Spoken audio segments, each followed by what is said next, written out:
We'll get into the statements. We will read the official press releases when they come out. But we had ourselves Elliotte Friedman just 1 minute ago. Yeah, this tweet's only at 1,700 views. If I reload it, it'll go all the way up there. Elliotte Friedman tweeted this out. There's word this afternoon that Rick Tocchet will not be returning as head coach of the Canucks. Friedman believes there will be a full statement with his rationale in the next little while. But add Vancouver to the teams looking for a new bench boss. And my instinctual immediate reaction was, okay, thank goodness. Look, I'll say this. Rick Tocchet staying, in my subjective opinion, had only two benefits. One, it's the fact that Rick Tocchet has, in my opinion at least, a misguided, yet for some reason really, really good reputation around the NHL. Tocchet was a fantastic player. He was a 100-point scorer in his prime. He was a tough guy. He played with grit. He played with heart. And he was able to produce a hell of a lot of points. And he's a guy with a lot of connections. You know, he was at TNT. He's got folks in the Pittsburgh organization. He's got ties with the Flyers. He's got a really good standing in the NHL in terms of people that know him and people that respect him and like him. Frank Seravalli was going out there on Sportsnet radio every other week talking about how Rick Tocchet is a super valuable and really highly touted and well-respected top 5 caliber coach, and that there are going to be 20-something teams that are thinking about changing their own coaching if Rick Tocchet becomes available. Seravalli talks this guy up like crazy. And there's reason to believe that it's for good reason. If folks around the NHL really do like and respect and really want Rick Tocchet as much as Seravalli in particular says teams do, then okay, that's what other teams go out there and do. That's like one of the main benefits that, in my opinion, was there in the conversation of keeping Rick Tocchet in Vancouver. It's, hey, you have this super valuable guy, you have this guy that everybody around the league likes and respects and they all want for their own teams. If everybody wants this guy and you have him, you're probably doing something right. Right?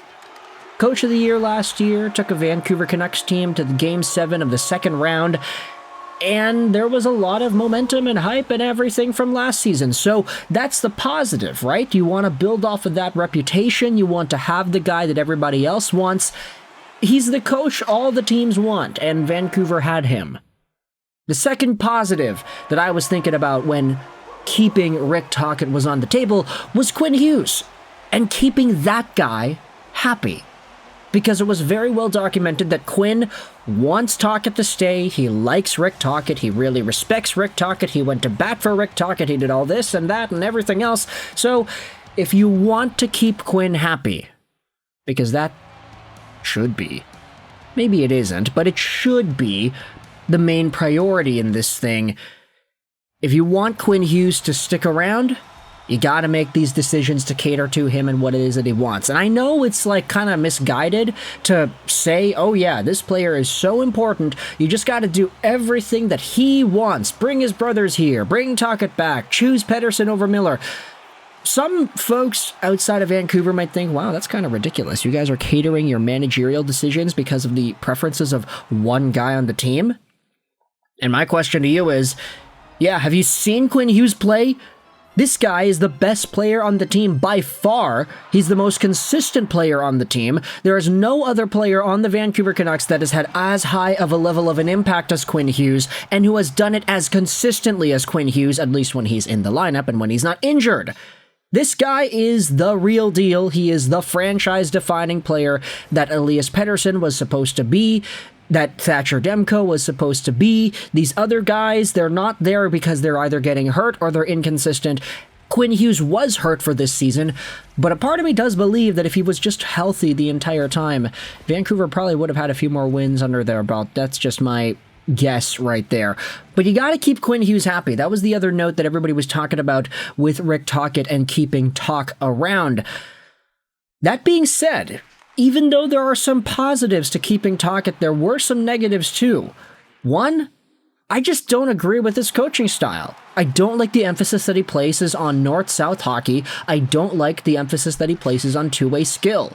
I don't like how Rick Tocchet hockey eliminates the top-tier skill of guys that don't generally play all too well in a north-south forward-thinking game. Guys like Andrei Kuzmenko and Elias Pettersson, who excel more on the east-west, who make a lot of fancy moves and who embarrass their opponents, those guys had a really difficult time under Rick Tocchet. And I know some folks, too, would go out there and say for Elias, hey, Elias is making $11.6 million. He should be able to do well no matter what the system is. Yeah, I agree with that. I definitely agree with that. Does EP need to be better? 1,000,000%. But at the same time, I don't think that Tocchet's coaching style really benefited Elias Pettersson, especially in the second half of Tocchet's tenure in Vancouver. Pettersson was amazing to start out 23-24, top of the league in points. He was near the top around the All-Star game. He was at around 1.7-ish points per game in the months leading up to the All-Star game, and you saw him completely drop off a cliff afterwards, and the pressure was getting to him, and Rick Tocchet's style didn't do Pettersson any favors. It worked early on when the Canucks were scoring everything that moves on the power play, when JT Miller, Quinn Hughes, and Pettersson were racking up points and points and points on the power play. But now, Rick Tocchet was the main power play coach this season. It was not great. Penalty kill was really good, but still, you had these guys not really excelling. A lot of folks took a step back this year. And I'm just kind of thinking, if a more offensively flexible coach comes along in Vancouver, maybe it could be the key to unlocking Elias Pettersson and what his capabilities are when he's at his best. And we know his best did not show up in any part of 24-25. Part of me thinks, hey, Rick Tocchet's coaching was not able to bring it out of him. And Vancouver might be able to benefit from a more relaxed and kind of offensively creative head coach, a guy who's happy-go-lucky like Bruce Boudreau coming in here and motivating Elias Pettersson by giving him the affirmation he needs. That is more likely to bring out the best of Pettersson. And I know it's going to be easy for folks to say, hey, you should stop babying Pettersson. He's in his mid-20s. He's already a man. He's making $11.6 million. You don't need to go out there and baby this guy. Yeah, okay, maybe that's true. Maybe it is absolutely fair to say that he should be able to do this on his own. But he can't. So what do? You don't, keep him at a low point. You do everything you can to bring this guy back up, and if it involves getting a different coach who's more offensive leaning, who is a lot more willing to allow his players to do east-west plays and do some other fancy things on the rush, if you're able to get a coach that's more in that mindset, then the likelihood of the top Elias Pettersson coming back is there. Quinn Hughes, I am confident that no matter who it is coaches the Vancouver Canucks, Quinn Hughes will be fine. Quinn Hughes will still be an 80, 90-point guy. Quinn Hughes might even be able to get 100 if everything goes right in front of him. He was just nominated for the Norris today, and that guy is doing wonders for this organization. I get that you could say as well that, oh yeah, Tocchet is gone. Quinn Hughes is going to leave. Yeah, there's a very real possibility that that is the case. But honestly, because we had heard from Friedman earlier in the week that part of Tocchet's reluctance to come back to Vancouver involves the long-term commitment from Quinn Hughes, I just kind of felt like the Vancouver Canucks are going to be losing out on Quinn anyway, no matter if Tocchet stayed or went. I mean, he's got some brothers in New Jersey. He wants to play there. His contract expires in a few years. And if Tocchet was already using Quinn Hughes's status as reason for him to leave, then Quinn Hughes probably would have been able to leave even if Tocchet stuck around, That's kind of how my mind formulates it. If Tocchet is worried about Quinn leaving, then that means that even if Tocchet stays, Quinn can still leave. So maybe there's a higher likelihood now that Quinn Hughes leaves because Tocchet is gone, but I just want to see what this team can do with a different coach. Maybe there's a statement or something that's coming out soon. We'll talk about that later, I guess, but I wanted to get this immediate reaction video out to Rick Tocchet and his departure from the Vancouver Canucks. I hope you enjoyed this video, and bye.